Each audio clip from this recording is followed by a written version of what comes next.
Kuna watu wanaamini kwamba NASA wamefika mwezini moja kwa moja na kuna wasioamini kama NASA wamefika mwezini moja kwa moja. Sasa hapa tuweke mambo sawa, wanasayansi wenzangu. Kitu cha kwanza, miaka 50 iliyopita Apollo waliweza kutua moja kwa moja kwenye mwezi na kufanya mawasiliano. Mwaka 2026 Artemis 2 wameshindwa, wamezunguka tu na kurudi. Sasa hapa kuna maswali ya kujiuliza. Imeshindwa vipi teknolojia sasa kutua moja kwa moja kwenye mwezi ikiwa miaka 50 iliyopita waliweza kutua kwenye mwezi?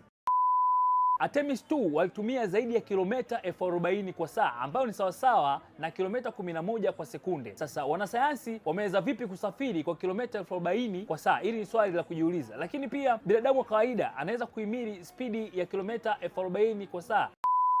Kuna kitu kinaitwa CGI and reality. Kwenye video hatukuona clear image, hatukuona nyota, lakini pia hatukuona mitikisiko pale ambapo walikuwa wanafanya live streaming. Hii inatuma maswali mengi kwamba hizi video ni za kutengeneza au hizi video ni za kweli, au NASA wamejiandaa kutengeneza kitu fulani.